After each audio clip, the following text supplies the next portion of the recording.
Good morning, everybody.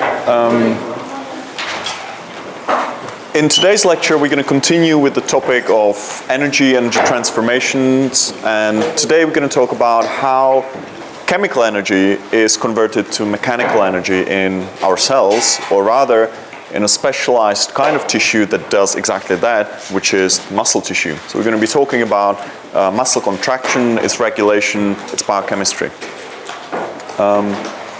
Now, when I say that we're transforming some kind of chemical energy, some kind of chemical potential energy into mechanical energy, what is the chemical energy that I'm talking about? How is it stored, this potential energy?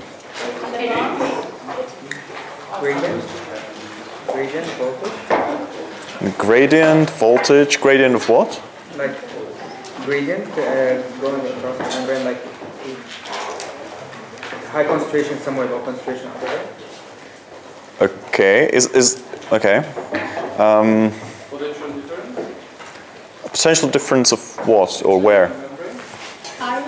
Gives energy? Okay, yeah, some energy is stored in those gradients, you're right, but it's not that kind of energy that's converted into mechanical energy. Okay, ATP, what about ATP is what stores the energy? The bonds. Okay. Okay, how far away it is from the equilibrium. That's what makes ATP a source of energy that we can use for something. Okay, it's not in the bonds. It's only how far away we are from the equilibrium. Okay, bonds can be any kind of bond. If we are far away from the equilibrium, it's going to work exactly the same way. Okay, it's not the bonds. Okay, it's how far we are from the equilibrium, or what kind of Gibbs energy we can release if we let the current ratio of reactants and products drop down to the equilibrium. Okay, so this is the potential energy that we're going to be converting into mechanical energy in the muscle. Okay, before we start talking about the actual contraction and its regulation, let's just very quickly revise what kinds of muscle we have and what is the structure of muscle. So, are there different kinds of muscle tissue in our bodies? Yes. Okay. What kinds do we have? Okay, we have cardiac muscle, smooth muscle, and skeletal muscle. Okay. So those are the three types that we're going to be talking about, and they are, in some ways, they're similar. In some ways, they're different. As you all know, well, you know the structure. Is there any classification that puts two of them into one group? Okay, striated muscle. Okay, I just wanted to remind you of the term because we're going to be using that. So we have striated muscle, which includes cardiac and skeletal. Okay, very good, because they have more similarities than smooth muscle, which is quite separate. Right. Okay, we're going to be using the structure of those a little bit, but I'm going to draw it on the board, so that's not a problem. What about the contractile proteins? What are the proteins that are needed for muscle contraction? Well, there are probably loads of them, but... Okay, there's actin and myosin. Are there different kinds of actin and myosin?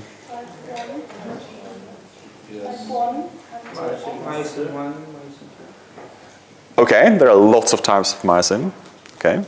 What about actin? F and G. What is the difference between F and G? G is globular and F is fibrous. Okay, so F-actin, yeah, that's right. It's a polymer of G-actin. So those are the fibers of actin that we have in, not just in our muscles, they're in all sorts of places. And those are the two proteins. So actin and myosin are the ones that are responsible for the actual contraction. The type of myosin that we're going to be talking about is type 2 myosin. Okay, there are lots of types. I think there are at least 6 different types of myosin, and in all types of muscle, the myosin that we're talking about is type 2 myosin. Now, myosin as a protein is. Does anyone know what the structure of myosin is? Are there any different subunits or something? Yep. Okay, there's heavy chain and there are light chains. Okay, that's a common feature to all types of myosin. Now, in type 2 myosin. The heavy chain has 2 domains. One is a long tail, which is a coil-coil structure, and there is a globular domain that we're going to be talking about quite a lot. That is enzyme activity, it's ATPase activity. Now, so this whole thing in myosin 2, is the heavy chain. And the light chains are just associated with the globular head, okay? Now, myosin 2 actually doesn't look like this. It associates into oligomers. So usually, the basic building block is that we have 2 heavy chains intertwined together into a dimer, and then these dimers associate to form the thick filament in the sarcomere. Okay, so actually what we see is there's a big thick filament with lots and lots of individual molecules of myosin. Okay, so this is what myosin in our muscles looks like. Now, because it would be really tedious if I were to draw all of this, in the remaining part of the lecture, I'm just going to draw one molecule of myosin 2. Okay, so I'm just basically going to draw the heavy chain. But be aware that this is what it actually looks like as the whole thing. Okay, and I'll try to remind you every time. It's not just the one coil and one head that does everything. Okay, there's actually a multitude of them. Yep. Is it one of the dimers which is connected Yes. to each other, or is it one in one? Well, the basic building block is a dimer of two heavy chains and 8 light chains, but then they associate together to form the thick filament. Yep. The light chain just surrounds the globular head, and the rest is the heavy chain, like beta type makes the heavy chain. That's right. Yeah, correct. Okay. So the light chains are relatively, hence the name. They're small proteins that associate with the head, and they are very important for the regulation of contraction, as we'll see in a minute. Yes. We have 4 in one dimer. Yes. For light chains. 4? Yep. But if you drew 4 on one of it, that means on both of them you have 8? That's right. Okay. Let me just get rid of this. Okay, so that's just a revision of the structure. Now, let's talk about the actual contraction cycle. So what happens, how do we transform chemical energy, which is stored in the potential of ATP, which is far away from equilibrium, into actual mechanical energy at the level of those proteins. So to start with, I'm going to start with the end of the cycle, the end of contraction, okay? In which, and this is obviously just a schematic picture, this is an actin filament, and this is one head of myosin, okay? Again, be aware that there are lots of them, okay? Lots of actin fibers and lots of myosin molecules, okay? So this is the end of contraction. The myosin head is bound to actin, okay? It is empty, it doesn't contain anything, and that's it. It just sits there. It's a pretty stable situation. Now, if ATP is present, which most of the time in our muscles, while we're still alive, it is, this complex of actin and myosin in this configuration can bind ATP, which releases the bond between actin and myosin. Okay? So the first, perhaps interesting thing about the contraction cycle is that ATP is actually required to release the contraction, not to cause the contraction, but to release it. Okay? Okay, which might be counterintuitive, but we'll see that actually the energy that is stored in ATP is still stored in this thing, but we need ATP to release it. Why is that important? You've probably heard about rigor mortis, that when you die, your muscles become stiff. And this is exactly the reason for it. Because once we die, once our muscles start dying, there's not enough ATP to release the contraction of the muscle. Okay? So the muscle basically becomes contracted and there's nothing to release it. Okay? And the reason for that is that ATP is needed for the release of the contraction. Okay? In the end, the muscles obviously relax because the proteins just start to disintegrate, and obviously, but this is the reason for rigor mortis. Right. So in the first step, ATP is bound to the myosin head, and the bond between actin and myosin is released. Now, What happens next? In the next step, I mentioned that myosin is an ATPase, it's an enzyme, so it's capable of catalyzing the hydrolysis of ATP to ADP and phosphate. And that's exactly what happens in the next step. So we still have actin and myosin.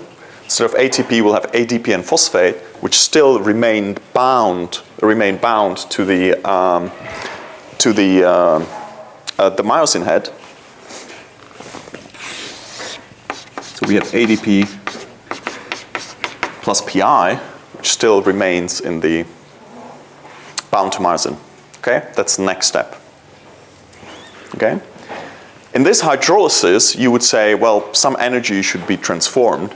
In this case, the energy is basically stored in the, as you can see, in the changed conformation of the protein.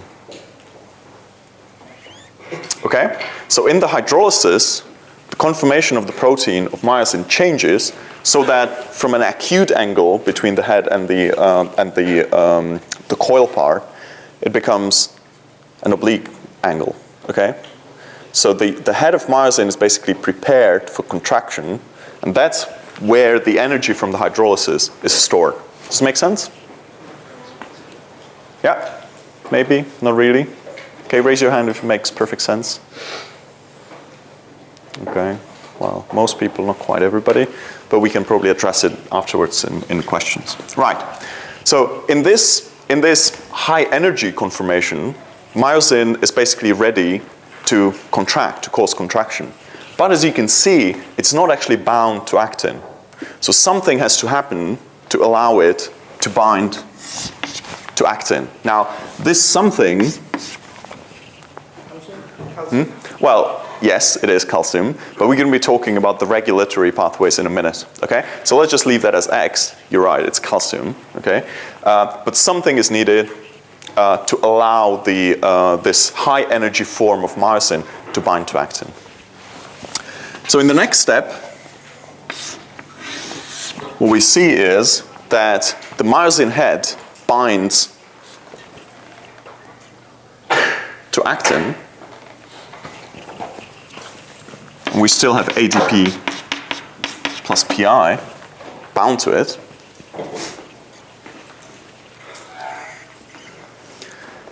And in the next step,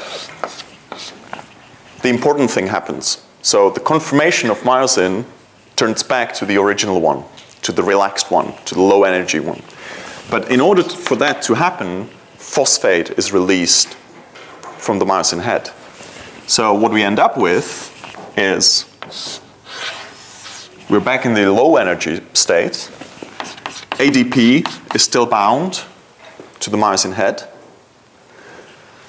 But since in this step we change the conformation of the myosin head, it means that the myosin and actin have actually moved against each other.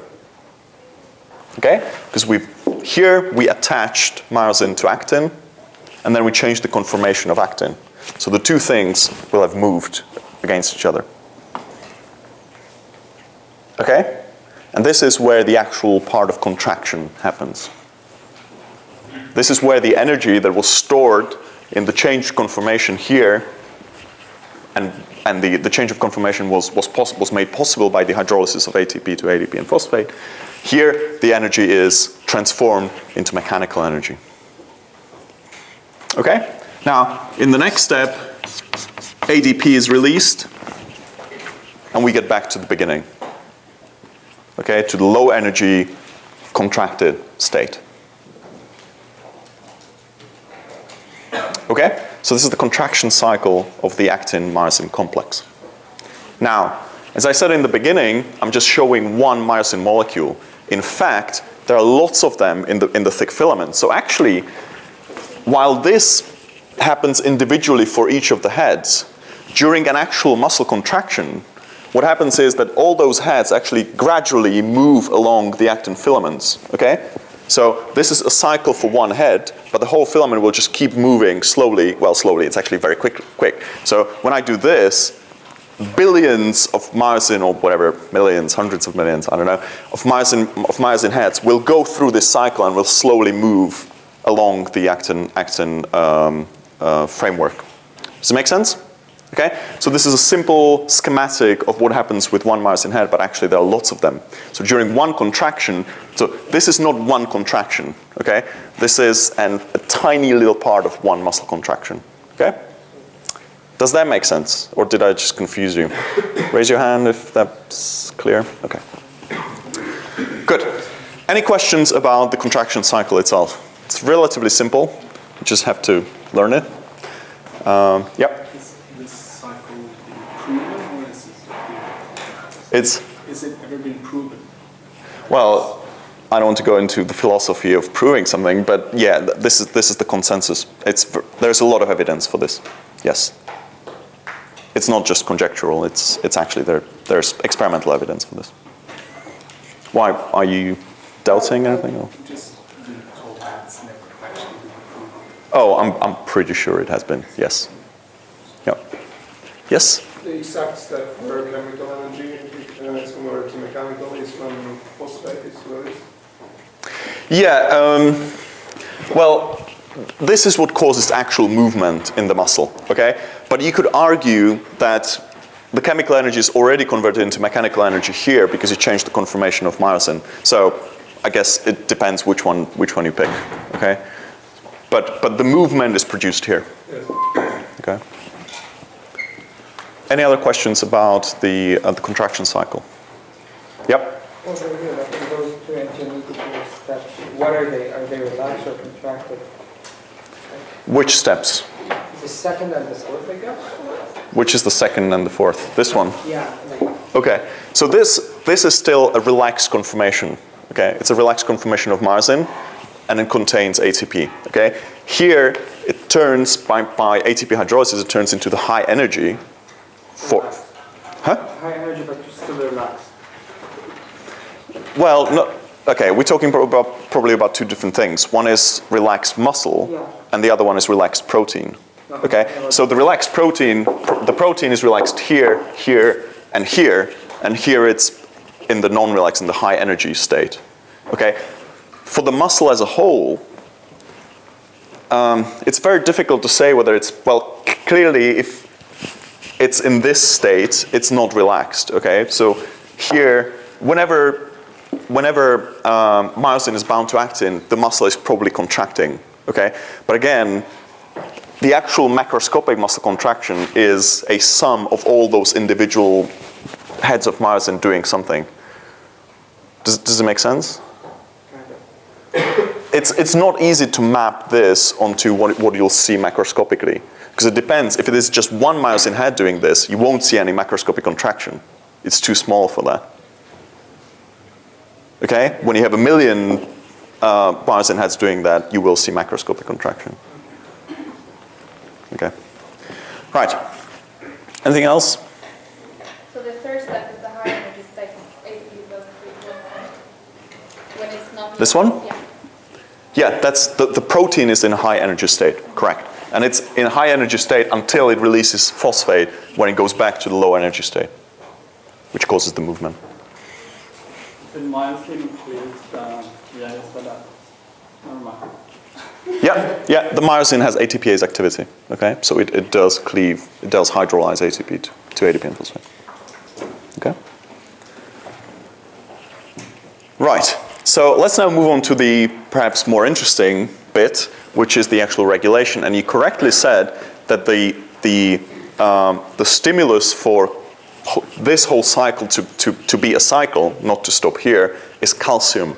Now, calcium is the stimulus for contraction in all three types of muscle, okay? So calcium as the stimulus is common to all three types of muscle. But how do we get to an increased calcium concentration in the cell differs in those different kinds of muscle, and we're going to talk about that right now. What is the concentration of calcium inside a cell? Approximately. Approximately nanomolar, okay? 10 nanomolar or something like that. What is the concentration of calcium in the extracellular fluid, approximately? 2 millimoles? Yeah, it's about 2 millimolar, okay? We're talking about concentration, so it's not millimoles, it's millimolar. Yeah? So you can see that it's quite a big difference. We have millimolar outside and we have nanomolar inside. Okay?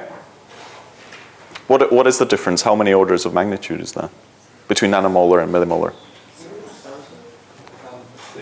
6 orders of magnitude. Okay? Quite a huge difference.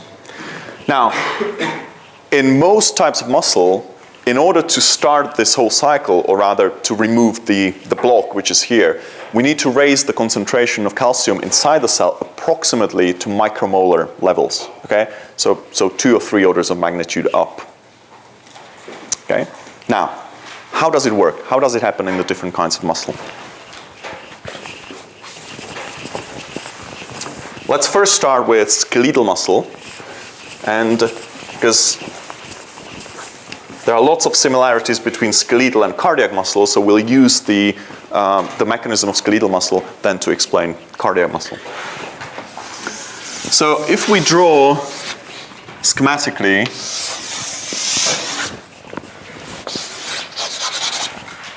a muscle fiber, skeletal muscle fiber, what is this? Okay, it's the sarcoplasmic membrane. What is this? It's the T-tubule. What is this? Yeah, it's the sarcoplasmic reticulum. It could be anything, but it's the sarcoplasmic reticulum. Okay. What is this? Mitochondria? Yeah, it's a mitochondrion. And then we have the myofibrils somewhere around there. Okay? We won't really deal too much with that because we've already dealt with that. Okay?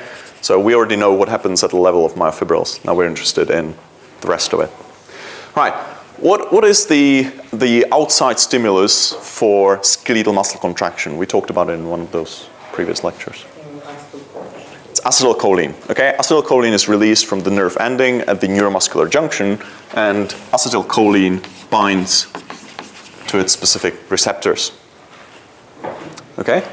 Now, the kind of acetylcholine receptors that are at the neuromuscular junction on the sarcoplasmic membrane part of it are actually something that we call ligand-gated ion channels, and you're going to hear quite a lot about it in the next course. So I'll just leave it at that. But what it means is that when those receptors are activated by acetylcholine, they allow primarily sodium ions to go inside the cell. Okay, what happens when we open a sodium channel? In this case, it's ligand-gated. We open a sodium channel on the membrane. What happens? Yeah, how does the membrane potential change? Okay, it becomes more positive. Okay, remember that our normal excitable cell has the membrane potential between or around. Does anyone know? Minus 80.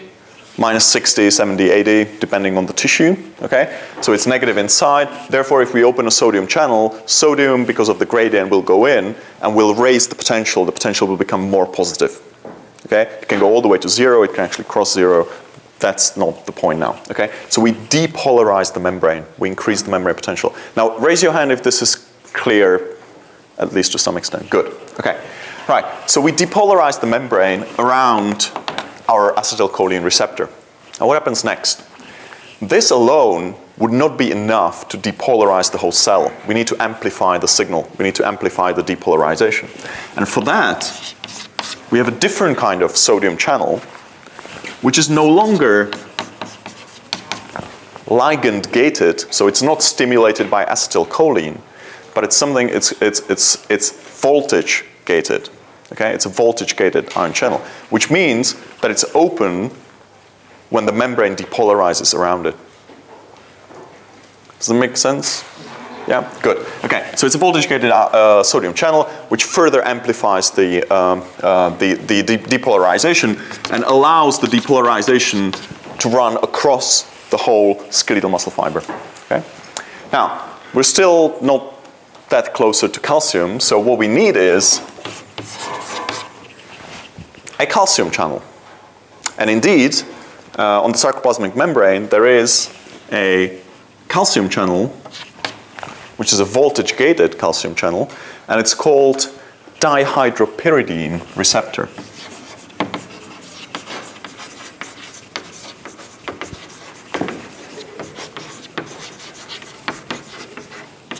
dihydropyridine, or DHP. Dihydropyridines are a class of drugs, and I'm going to talk about them a little bit more later, and that's where the name comes from, because those drugs block these receptors, okay? They're called dihydropyridine, that's how it is.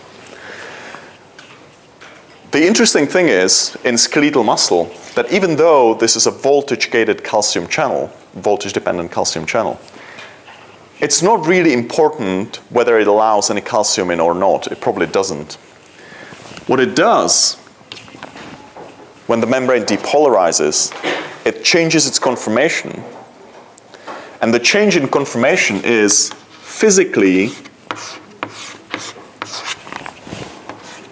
transduced to another calcium channel, which is in the sarcoplasmic reticulum. So when the voltage goes up, what the potential goes up on the sarcoplasmic membrane, the conformation of the dihydropyridine receptor changes, which is then transduced to another calcium receptor, which is on the sarcoplasmic reticulum, which opens and allows calcium to go from the sarcoplasmic reticulum into the cytoplasm. Okay? You know from histology that the sarcoplasmic reticulum is a major store of calcium. So there's lots of calcium inside. And this is released into the cytoplasm when this whole thing happens. The ion channel on the sarcoplasmic reticulum is called ryanodine receptor.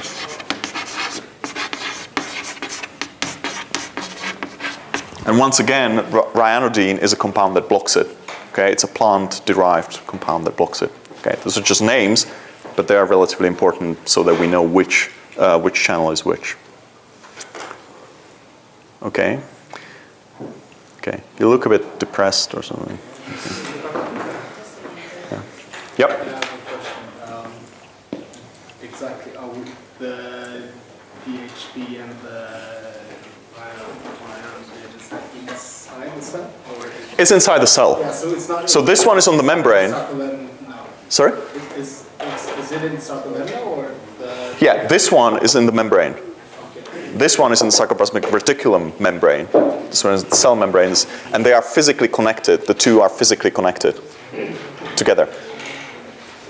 Yeah. Can you just, I didn't catch so the sarcoplasmic reticulum, the membrane that the transporter releases calcium, but the transporter above that takes in sodium? No. For our purposes, this doesn't allow any ions to go in. It probably does a little bit, but it's not important. Okay? The important thing, this is a sensor. This is just a sensor of voltage on the sarcoplasmic membrane. Okay? Once the voltage changes, it changes its conformation. It pushes open the other channel, which actually allows calcium out. Now, why do I keep talking about all these detailed things? The important bit from this is that for skeletal muscle contraction, we do not need extracellular calcium. Pretty much all the calcium, almost all the calcium, comes from the sarcoplasmic reticulum in skeletal muscle. Okay? Don't you still need it to go in first to activate the No, you don't. Not in skeletal muscle. Okay? It's different in other types of muscle. But in skeletal muscle, you do not need any calcium from the outside in order to cause contraction. All the calcium that we need comes from the sarcoplasmic reticulum, maybe a little bit from mitochondria, but mostly from sarcoplasmic reticulum. Okay? Where's the dihydropyridine receptor? It's on the cell membrane. Okay? So DHP, dihydropyridine, is on the cell membrane. Ryanodine is on the sarcoplasmic reticulum, and they're connected physically. Okay? Important bit is we do not need extracellular calcium for skeletal muscle contraction. We do in the end. Okay? If you wanted to contract skeletal muscle for a very, very, very long time, you will probably need some extracellular calcium because some of it leaks, etc., etc. But mostly you don't. Yep. The DHP receptor, it changes its conformation due to the depolarization. That's right, due to the changing voltage. Okay? Because if you remember when we talked about what those potentials are, they're actually huge electric fields. So if from minus 60 you go to plus 10, it's a massive change of electric field. So it just pushes the protein to change its conformation. okay? Because there are charged residues, charged amino acid residues, which move along when the voltage changes, okay? Now, so we increased calcium in the cytoplasm, and obviously in the end, we also need to decrease it back again, otherwise the muscle once contracted would have to contract forever. So we need to decrease the calcium or remove the calcium that we allow to enter the cytoplasm. For that, the major protein that does it is a pump, a calcium pump, which is on the sarcoplasmic reticulum, which uses ATP, so it's an ATPase. It uses ATP to pump calcium back into the sarcoplasmic reticulum. There is obviously a higher concentration of calcium in the endoplasmic reticulum than it is in the cytoplasm, so we need to use ATP hydrolysis to power this process, okay? So it's an ATPase that pumps calcium. The name of this pump is SERCA, which stands for Smooth Endoplasmic Reticulum Calcium Pump. Okay? SERCA.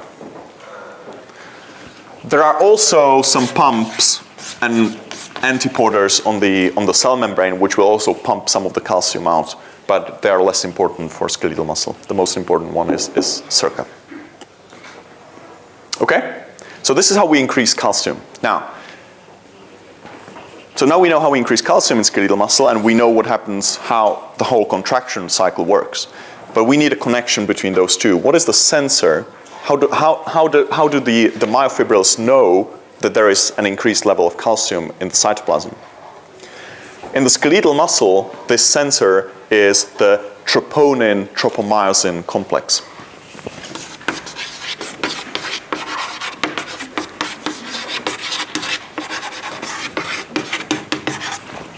Troponin-tropomyosin complex. It is a complex, so it's composed of various subunits. One of them is tropomyosin.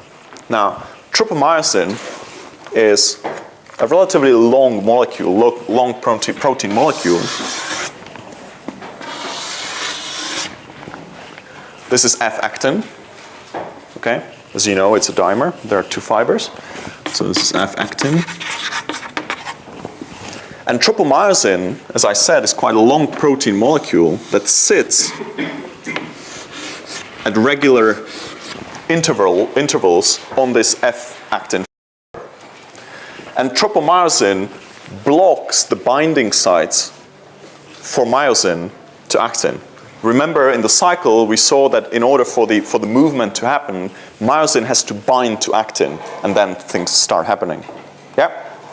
Remember that? Yeah? Everybody remembers that? Yeah. Excellent. Okay, now, under normal conditions, under conditions where calcium is very low, tropomyosin blocks those binding sites. So myosin, even though it's in the high energy conformation, it cannot bind to actin because those binding sites are blocked by tropomyosin.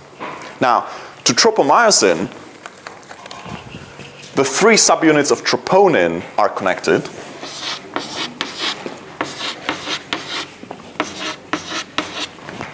Which are the actual sensors for calcium. There are three subunits of the troponin complex. They're called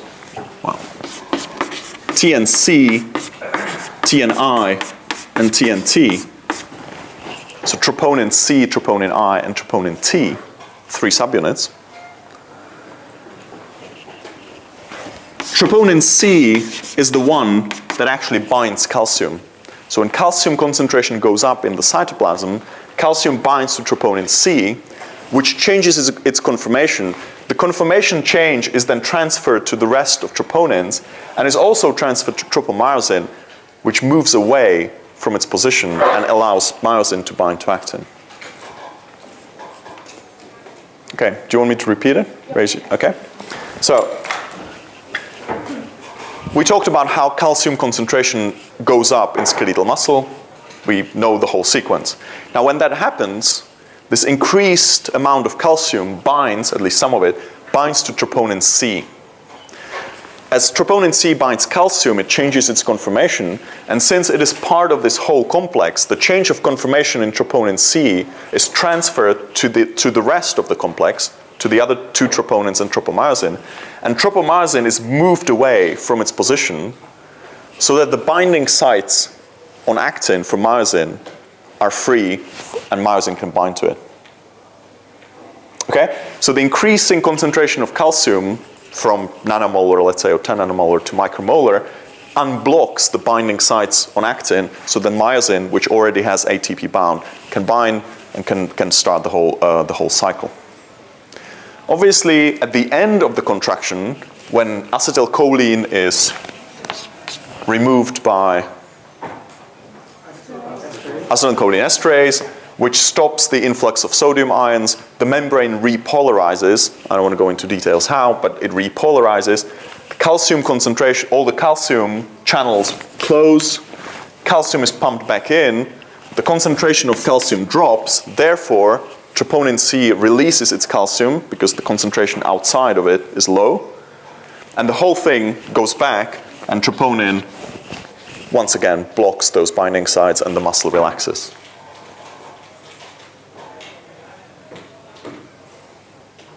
Okay, I can see that you desperately want a break. So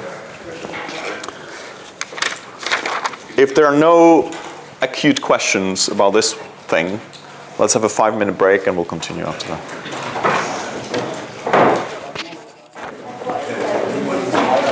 Any questions? What is the name of the receptor in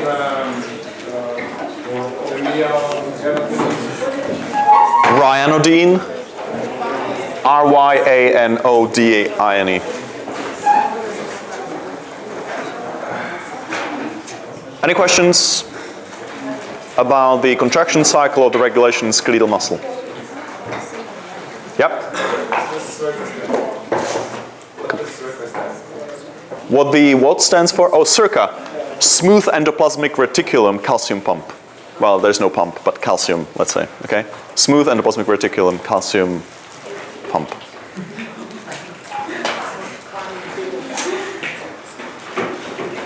Any other question?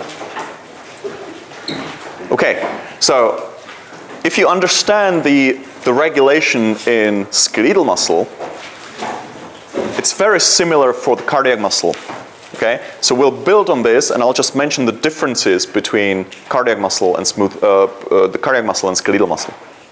Now, you know the differences in structure. You know that while skeletal muscle has very long fibers that are basically fused cells together, in cardiac muscle there are individual cells that are connected by gap junctions, etc., etc. So I'm not going to go into that.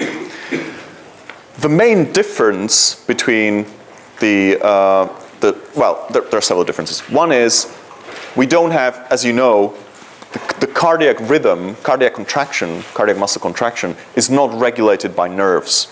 Okay, how is it regulated? What is the stimulus for contraction in the heart?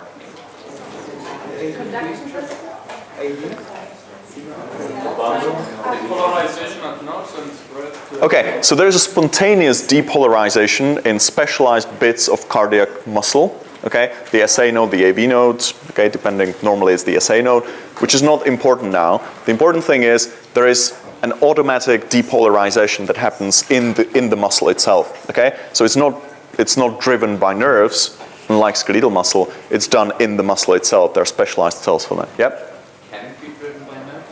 No, not really. It can be regulated by nerves, so it can be slowed down or speeded up, but it can't be driven. Okay. Okay, so there's a pacemaker, specialized muscle cells in the muscle itself. The depolarization travels through the whole muscle because, as we said, they're connected by gap junctions. So the depolarization can move through the individual cells and stimulate the other one. And there's the conductive system, which is not that important now.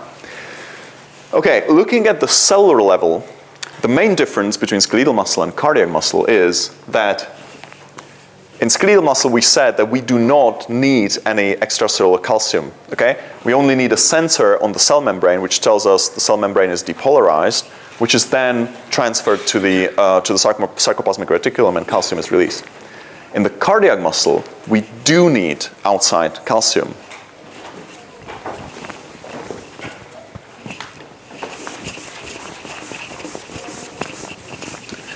So what we see in the membrane of the cardiac muscle, of a cardiac muscle cell, so this is cell membrane,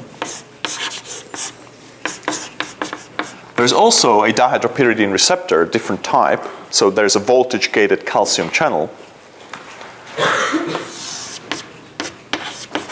which allows some calcium to go in when the membrane is depolarized. Okay? During the break, I had a question whether dihydropyridine receptors are voltage-dependent calcium channels. Yes, they are indeed. Okay? They are a type of voltage-dependent calcium channels. So that's another name for it. There are many, many different types. Okay? So in the cardiac muscle, we have another type of dihydropyridine receptor. They're also blocked by dihydropyridines, but a slightly different one, which allows calcium to go in. And then we have the sarcoplasmic reticulum, which contains also a ryanodine receptor, but a different one, which is stimulated. So those two are not physically connected in the cardiac muscle. But this ryanodine receptor is stimulated by the calcium that goes in through the dihydropyridine receptor. So we have a DHP receptor, we have a ryanodine receptor, which looks exactly the same way. Well, the arrangement looks similar to skeletal muscle. But in skeletal muscle, the two are physically connected, and the depolarization of the membrane and the conformation change in the dihydropyridine receptor is directly transferred onto the ryanodine receptor. In the cardiac muscle, the thing that opens the ryanodine receptor is the calcium that goes in from the outside. It's a tiny little bit of, just a moment, it's a tiny little bit of calcium. They call it calcium sparks. So we just need a few ions of calcium to go in, which then open ryanodine receptor, and massive amount of calcium goes out. Okay? A very important difference between the two. So we said that we don't need any outside calcium for skeletal muscle, but we do need at least a little bit, it's a tiny little bit, but it's very, very important, of outside calcium for the contraction in cardiac muscle. Yep? So this is faster? I don't think it is faster. It's probably slower, if anything. I don't know. I don't think it's a huge difference between the two. But the important thing is that changes in extracellular calcium will really affect cardiac muscle contraction, but not skeletal muscle contraction. Yep? But the hydro DHP is still voltage regulated, or? Oh, definitely. Yeah, absolutely. This is also a voltage-gated, a voltage-dependent calcium channel. Okay? Just a slightly different kind than here. Okay? But otherwise it works the same way. But here we actually need the calcium that goes through. Here we don't. We just need the change in conformation. Okay? So for cardiac muscle contraction, almost all the calcium, most of the calcium also comes from the sarcoplasmic reticulum. But in order to release it, we need a little bit of calcium from the outside. Okay? Now, I said that dihydropyridine receptors, those voltage-dependent calcium channels that we talk about, are named dihydropyridine receptors because there is a class of drugs that are dihydropyridines that bind to them. Okay? Those drugs, or the class of drugs, are called calcium channel blockers, obviously, because they block calcium channels. And they are used to treat hypertension, high blood pressure. At least part of the effect of calcium channel blockers is here. Okay?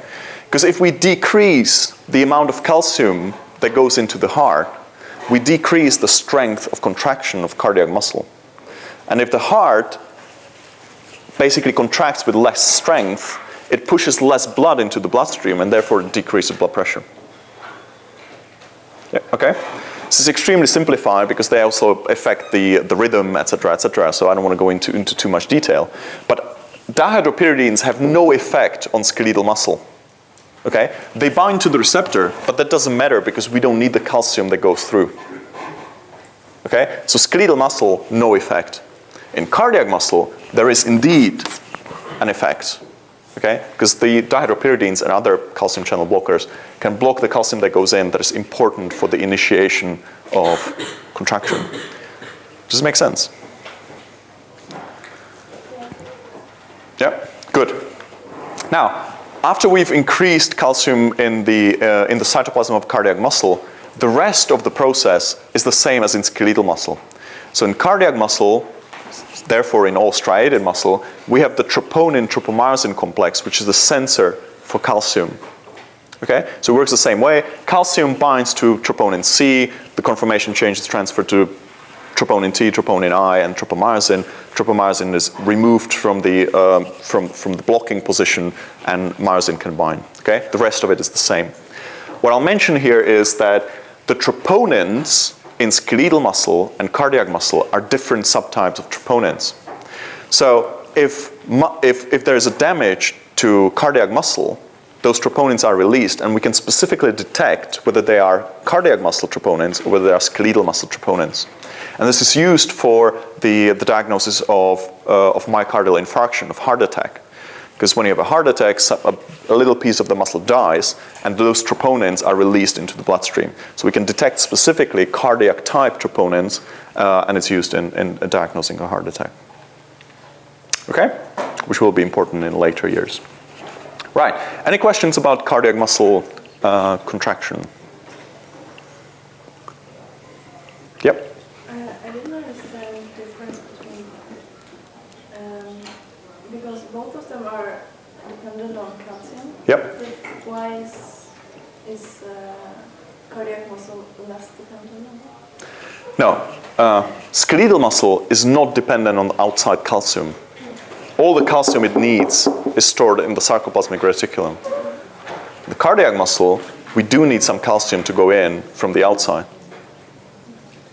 Okay? In the contracting cells, the action potential, the action uses calcium, doesn't it? The action potential. Yes, it does. Yeah. Is that from the DHP or?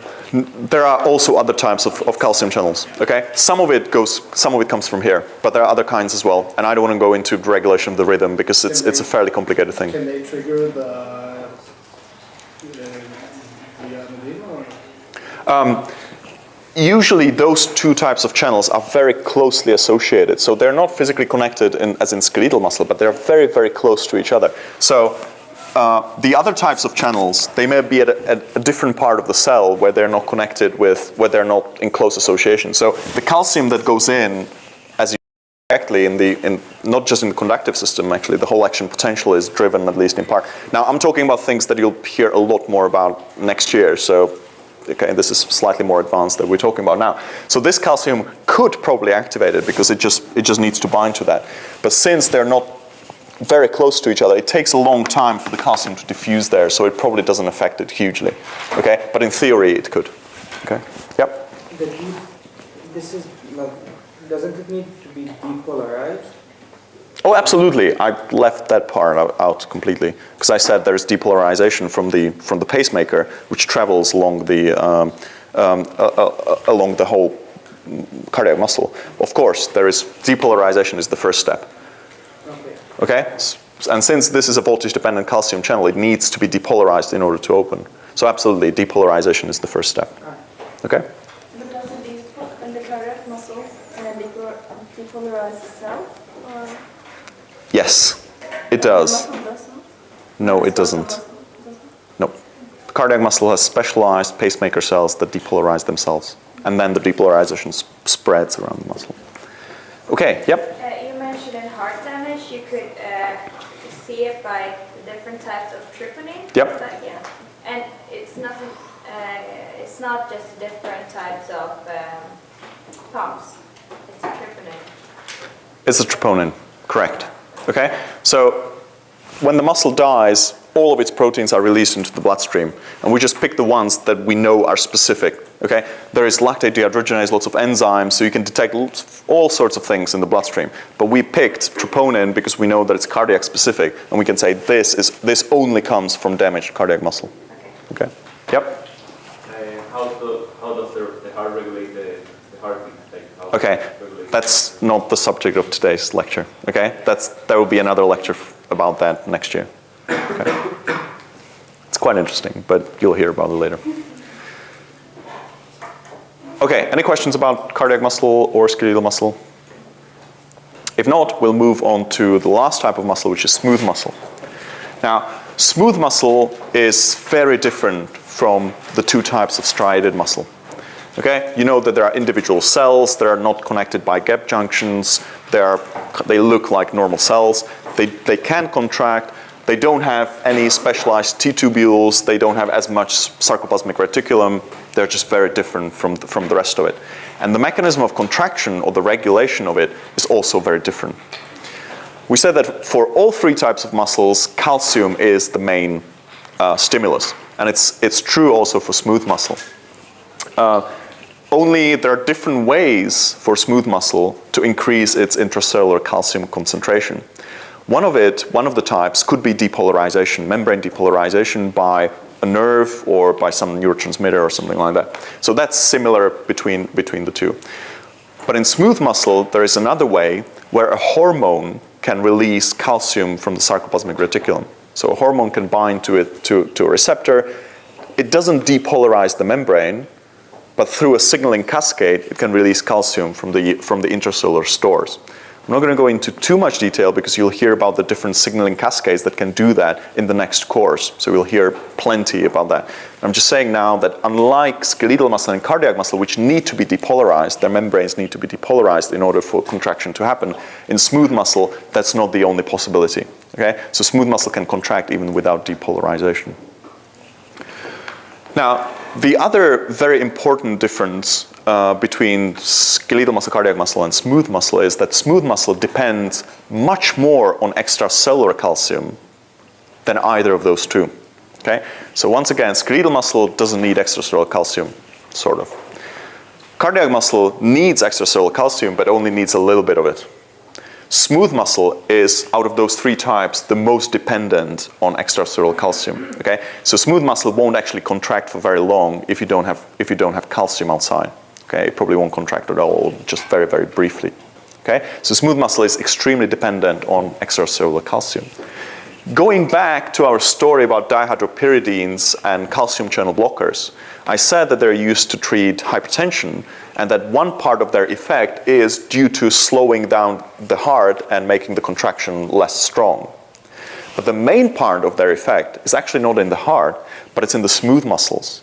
It's in the smooth muscles of arteries and veins and smooth muscles of blood vessels. Since smooth muscles are very, very dependent on extracellular calcium, if we block the calcium channels that are on the membrane, we release the contraction of smooth muscles. And if we release the contraction of smooth muscles in blood vessels, the blood vessel cross-section becomes larger, and therefore the blood pressure drops because there's more space for the blood to be in. Okay? So the main part of the effect of calcium channel blockers is not in the heart, at least for most of them, but it's actually in the blood vessels. Okay, so smooth muscle of blood vessels is the main target for calcium channel blockers. And the reason is that smooth muscle, unlike the other ones, needs a lot of extracellular calcium to actually keep up with the contraction. Okay? The contraction in smooth muscle is also much longer. Okay? In cardiac muscle or in skeletal muscle, the actual contraction tends to be quite short and it tends to be quite quick. For smooth muscle, the contraction takes a long time to develop and a long time to stop. So the contraction generally in smooth muscle is much, much longer. Okay? It's also a different kind of regulation because, as we said, they can be regulated by hormones, etc., etc. Okay? Now, let's get to the main difference between smooth muscle and striated muscle. Smooth muscle does not have troponin-tropomyosin complex. Okay? So we need a different kind of calcium sensor. It's not troponin-tropomyosin. You need a different kind of calcium sensor. Now, in smooth muscle, the sensor for calcium is an enzyme. It's a kinase, which is called myosin light chain kinase.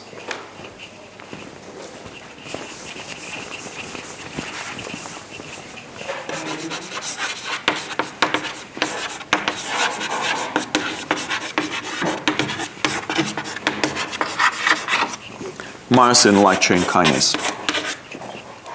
As the name suggests, it's a kinase that phosphorylates the light chains on myosin.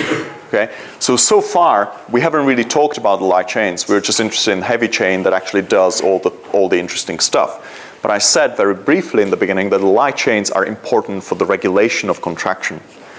They are probably quite important for the regulation of contraction in skeletal muscle and cardiac muscle as well, But there is very little known about them.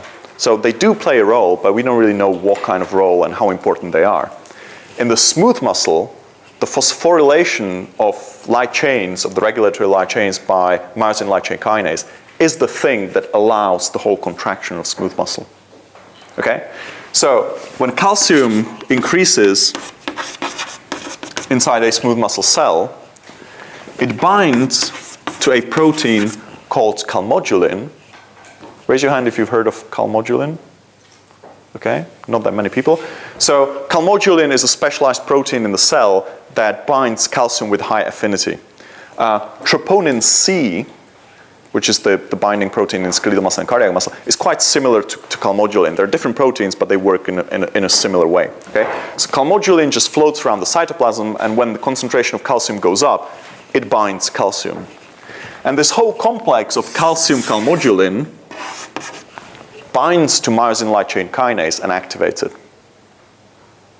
Now, once we have myosin light chain kinase activated, it goes to myosin and phosphorylates, using ATP obviously, it phosphorylates the light chain. Once the light chain is phosphorylated, the myosin with bound ATP, or rather ADP and phosphate, can bind to actin and the whole cycle can start. Okay, so for skeletal muscle and cardiac muscle, in the contraction cycle, we stopped before binding of myosin to actin, right? And we needed for troponin and tropomyosin to move away so that myosin can bind, right? This is what we said for those two things. In the smooth muscle, there is no troponin, tropomyosin. But the myosin cannot bind to actin unless its light chain is phosphorylated. So it just sits there with the ADP and phosphate bound to it, and it can't bind. But when myosin light chain kinase is activated by calcium calmodulin, it phosphorylates the light chain, and then the myosin can bind to actin and cause the contraction. Yeah? What is it inhibited by? Like, what stops it from binding? Well, the conformation of the protein. So unless it's phosphorylated, the light chain, unless it's phosphorylated, the myosin does not have the right structure to bind with high affinity to actin.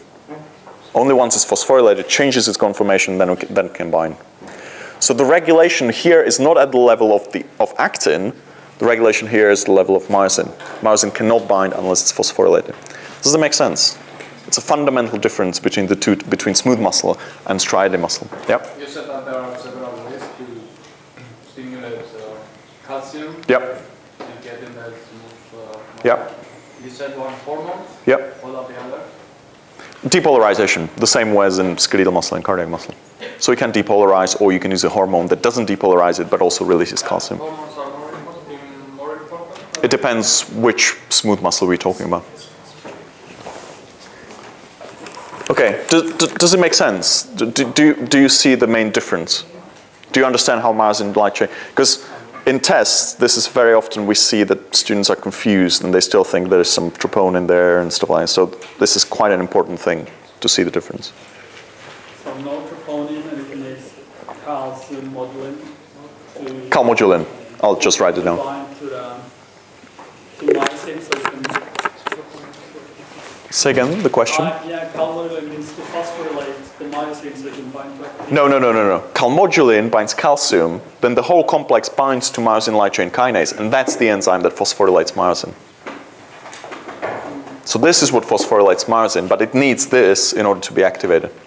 I'm just going to write down calmodulin.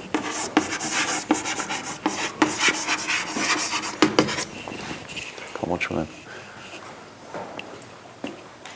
Okay, I have a feeling that it's not entirely clear, but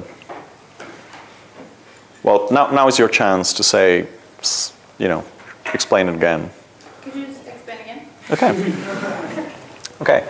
So calcium increases. We're talking about smooth muscle now. Calcium goes up, and since there's in the cytoplasm there is a protein called calmodulin floating around that has high affinity for calcium, it binds calcium. It forms a calmodulin calcium complex. It still floats around. Okay. When it comes close to myosin light chain kinase, which is inactive, it binds to it, they form a complex. So we have a complex of myosin light chain kinase, calmodulin, and calcium. And this complex becomes active, becomes an active kinase, which then phosphorylates myosin light chain. Once the myosin light chain on the myosin molecule is phosphorylated, it can bind to actin and start the whole cycle.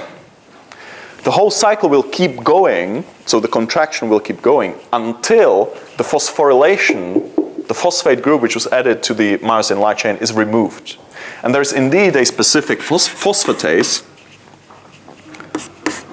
MLCP, myosin light chain phosphatase, which removes the phosphate group and therefore stops the whole thing. So once again, myosin cannot bind to actin. Yes? Does different vasodilators affect the signal cascade, or is it always just the blocking of calcium? It's not always just the blocking of calcium. Yes, you can influence it in different ways. Okay? You'll hear about it later. So the increase in calcium substrate binds the common globulin, Yep. which binds to the myosin light chain kinase on the globular head of the myosin. No, myosin light chain kinase is just floating around. It's not associated with myosin. That's right, and then but that is what phosphorylates the light chain. Correct. On the globular head, which then activates it so it can stick to the. Correct. Yeah. Does smooth muscle have the sarcoplasmic reticulum? It does. It does indeed. There's both smooth and rough endoplasmic reticulum, but it's not in such striking structures as in, for example, in the skeletal muscle. So you don't have the huge cisterns, and it's not associated with T-tubules. But there's definitely smooth endoplasmic reticulum, and it is an important source of calcium as well. Yeah. Okay. It means most from the. Well, depends on the specific type of muscle. It doesn't have to be most of it coming from the outside, but it's definitely a lot more coming from the outside than in the other two types. Okay. So saying that it's mostly from the outside or mostly from the inside, it's quite hard for smooth muscle because it's a combination of both. But unlike skeletal muscle, which needs none, and cardiac muscle, which needs just those calcium sparks a little bit, smooth muscle is really dependent on the calcium coming from the outside. Okay? Is it clear now? Yep. Does the contraction stop when it is phosphorylated? Correct. Yeah, and it stops when It's dephosphorylated. Correct.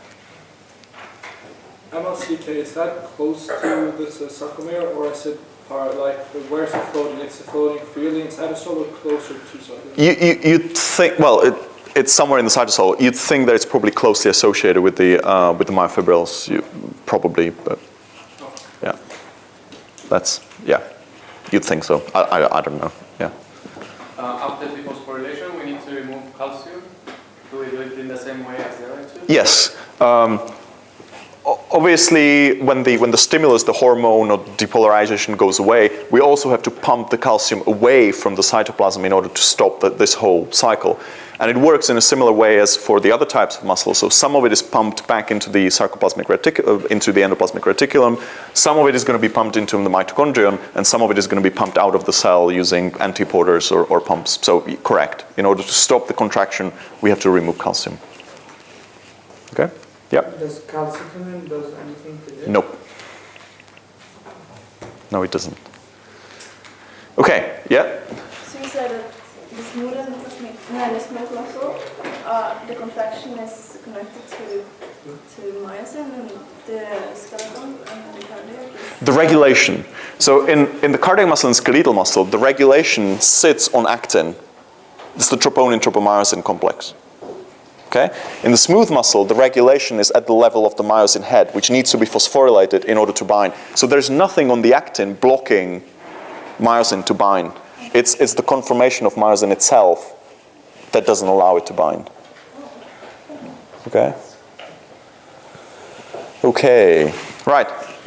The last bit I want to talk about is what are the substrates, what are the energy substrate for muscle? Where do we get the ATP from? Okay? Now, let's start with skeletal muscle, because that's, at least by mass, that's the most amount of muscle that we have. Okay? Now, skeletal muscle, the substrates that will be used to produce ATP in skeletal muscle depends on the load on the muscle. What is the intensity of the exercise? So as you sit here and basically don't do anything physically, your muscles will mostly use fatty acids as the substrate. Okay, so they will slowly oxidize aerobically, they will oxidize fatty acids, and they will produce ATP for whatever is needed to keep your posture and move around a little bit. Okay? As you increase the load, as you increase the intensity of the exercise, the proportion between fatty acids and carbohydrates, mainly glucose, well, probably just glucose, will change so that glucose is used more and more. And as you get to 100% intensity, so your maximum load, your muscles, your skeletal muscle will use 100% glucose. Okay? So the two main sources are fatty acids and glucose, and it depends on the intensity of the exercise which one you're going to use. It also depends on the duration of exercise which one you will use, because especially as you train, the longer the exercise, the more fatty acids you'll be able to burn. Okay? But that's a bit more complicated. Let's think more about the intensity. So high intensity means lots of glucose. Low intensity means lots of fatty acids are burned. Okay, or lots. Well, obviously much less, but it's mostly fatty acids that are being burned. Where's the glucose coming from? From glycogen. Glycogen is the main source of glucose for ATP, for smooth muscle, for skeletal muscle contraction. Okay, there's some glucose coming from the outside, but most of it comes from glycogen. Where are the fatty acids coming from?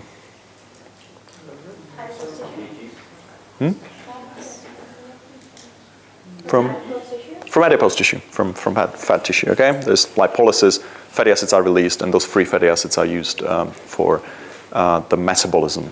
Right, so those are the metabolic sources of ATP.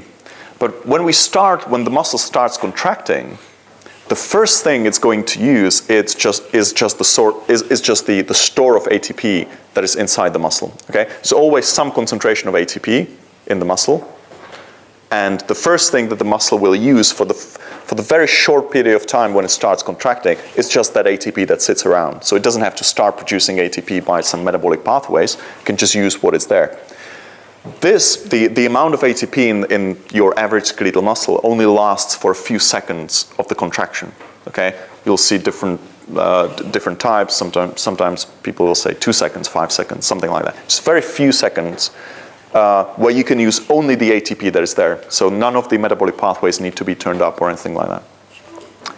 After those few seconds are gone and your ATP is gone, you have to use some other source. But you still don't really rely on glycolysis or beta oxidation, because there's another source of another macroergic compound that is in the muscle, which is creatine phosphate.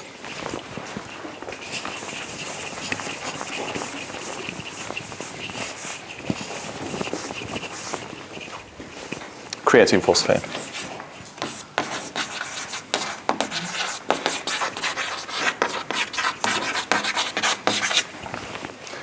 So creatine phosphate is formed from creatine by a reaction with ATP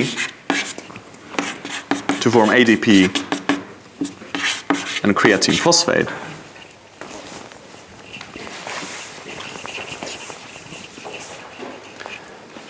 And this reaction is freely reversible.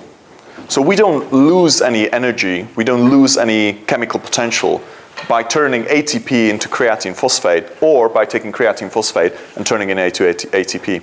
Okay? So it's a freely reversible reaction where we can store some of the energy that is stored in ATP in the form of creatine phosphate. Once again, what makes creatine phosphate a macroergic compound is just that it's kept far away. The ratio between creatine and creatine phosphate is kept far away from the equilibrium. Same thing as for ATP. Okay? So this is just a way for the cell to store a little bit more ATP than it normally would in the form of creatine phosphate. Okay? And when ATP is needed, the reaction runs in the opposite direction and makes ATP for the contraction. Okay? Creatine phosphate stores enough energy, enough high energy phosphates for about 20 seconds of contraction. Okay, so we start at 2 or 5 seconds on ATP, and then we have another 15 or maybe 20 seconds on creatine phosphate. After that, we need to start making ATP by some other way. That was a question? No? Okay. What is creatine? Creatine is a small molecule that is composed from bits of 3 amino acids. And those amino acids, and I want you to know them, are arginine, glycine, and methionine. Okay, those are the 3 amino acids that, to get put together, they form creatine. Now, creatine is not a peptide. Okay, it's not actually composed of those 3 amino acids joined by a peptide bond. It's not a peptide. It's a small molecule. And I'll draw it for you so that I can show which bits come from where.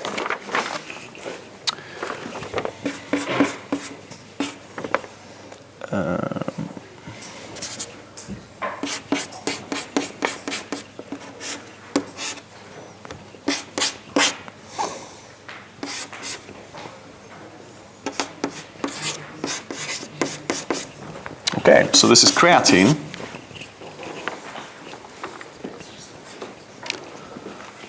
And those of you who know at least some structures of amino acids will notice that this bit is from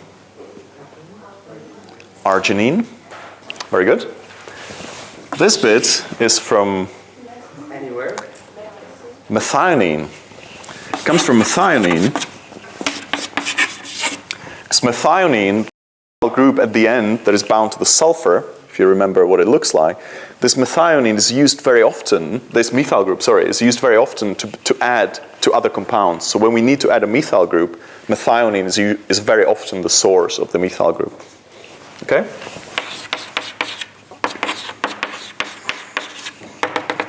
Yeah, this is the end of the side chain of methionine. And this group can be made labile and can be added to other things. Okay? So this methyl group comes from methionine. And the rest of it, which is this, comes from glycine. It's basically most of glycine, you just remove the amino group. Yep? I just have a question about creatine phosphate again, because you said that, I didn't catch it, but is creatine phosphate used as energy or created to ATP? Correct. You have to convert it to ATP in order to use it. So there is nothing using directly a hydrolysis of creatine phosphate or something like that. You have to convert it back to ATP to actually use it for anything. Okay? The enzyme that catalyzes this reaction is called creatine kinase. Creatine kinase, because it phosphorylates creatine. And it's also an important marker of muscle damage because there are different isoenzymes in the skeletal muscle and in the cardiac muscle. So creatine kinase, the cardiac specific isoenzyme, was used for a long time as a specific marker of cardiac muscle damage. It's no longer used very much because there are more specific, troponins are much more specific.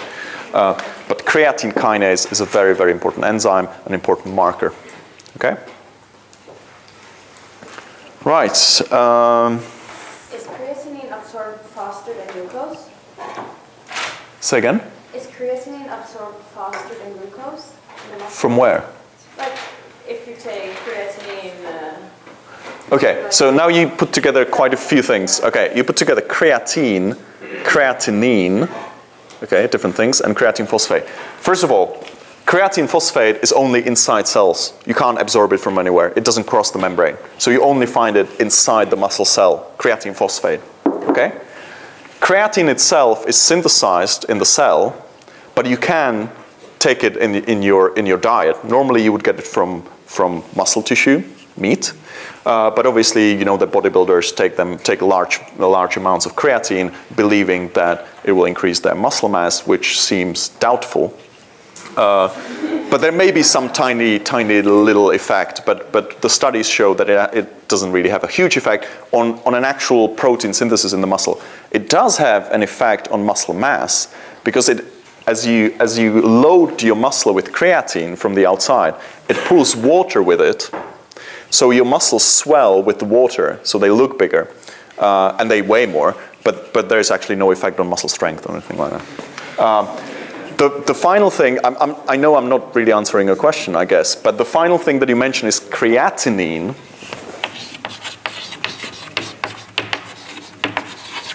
Creatinine is a breakdown product of creatine.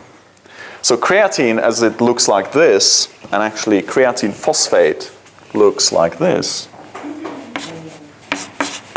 Okay, so this is creatine phosphate. There's the phosphate group on the nitrogen. Say again? No, just one of them. Okay? So this is creatine phosphate.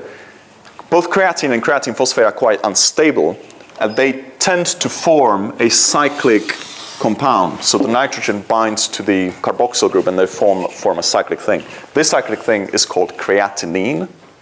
It cannot be turned back into creatine, so it has to be removed from the body. It has to be excreted. So that's a breakdown product of creatine. Why do I keep talking about it? Because it's also a very important clinical marker for the function of your kidneys. Okay? So the concentration of creatinine in the blood and in the urine is used to measure how well your kidneys work. How does that work? Well, creatinine, given your mass of muscle, is produced at a constant rate. Okay? So if you have, I don't know, 30 kilos of muscle or something like that in your body, you will produce a set amount of creatinine no matter what, no matter how much, well, it's not quite true. If you exercise a lot, you'll produce a lot, but you'll produce more. But mostly, it just keeps being produced at a constant rate. Okay? Now, if your kidneys work well enough, they will keep excreting creatinine at a constant rate as well, and your blood level will remain constant. Does it make sense? There's a constant rate of production, constant rate of excretion, and therefore the concentration in the blood will remain constant. Now, if your kidneys start malfunctioning, if they're unable to excrete all creatinine, the creatinine level, the creatinine concentration in the plasma will go up, which is usually a sign of the kidneys working less well than they should. Okay? So creatinine in clinical medicine is not used to detect any damage of the muscle or anything like that, even though it is produced in the muscle. It's used to detect damage to kidneys because under normal conditions, it's produced at a constant rate and excreted at a constant rate. When something happens, you can see changes in creatinine levels in the blood. Yep? So, let's say you have malfunctioning kidneys. Will creatinine have a bad effect on your kidneys? Not really. Not especially. It would probably have to go up a lot, but it doesn't really. It's just a marker of that the kidneys are not working well. Okay, do you have any questions? Yeah? The marker for kidney damage is lower than physiological values of creatinine in the urea, or more? Say again? That We excrete less creatinine? Yeah, so therefore your blood level goes up. Okay? Creatinine accumulates, which shows that your kidneys are not working well. Okay? Urea is actually not a very good sign of that. It's not a good marker of kidney damage, but that would be going too far in the clinical part. Do you have any questions about this whole lecture? Anything that wasn't quite clear? Yep? We have the same, or is it different creatine kinase in the different muscles? Yes, there are different isoenzymes. There's a different isoenzyme in skeletal muscle of creatine kinase, and there's a different isoenzyme in cardiac muscle. So they can be distinguished. Yeah. Yeah? I saw in a sample test there was a statement about whether glucose 6-phosphate was present in the muscle. Mm-hmm. Is that something we need to learn, or is it just unimportant? What do you think? Is glucose 6-phosphate present? Why do you think it is? From glycogen to at least. Okay, so it can be produced from glycogenolysis through glucose 1-phosphate, and then? No. Okay, so just for normal glycolysis. I think the question in the test was about glucose 6-phosphatase rather than glucose 6-phosphate, which I'll leave to you to find out whether it's there or not. Okay? Any other question? Yeah? Sorry, I can't hear you. Yep. The purpose of that versus the kinase is to take away the chains. That's right. The kinase is phosphorylated, and then you take away the chains. Correct. Okay, the question is about myosin light chain phosphatase. If we have a kinase that allows the muscle to contract, we also need a phosphatase that will stop the contraction. Because if we don't stop it, if we leave the light chains on the myosin phosphorylated, the contraction will just keep going forever, and we'll just keep using ATP, and we can't stop it. The only way to stop it is to remove the phosphate again, which is done by another enzyme, myosin light chain phosphatase, which is just constitutively active. It's there all the time, so it just keeps removing the phosphate at a constant rate, and we only change the rate of phosphorylation. So if we increase the rate of phosphorylation, the muscle will contract. If we decrease it, the muscle will stop contracting.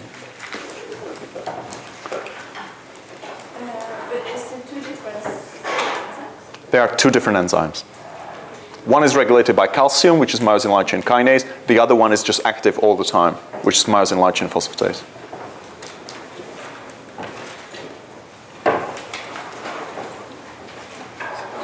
Okay, I know it's Friday afternoon. Okay, so have a good weekend.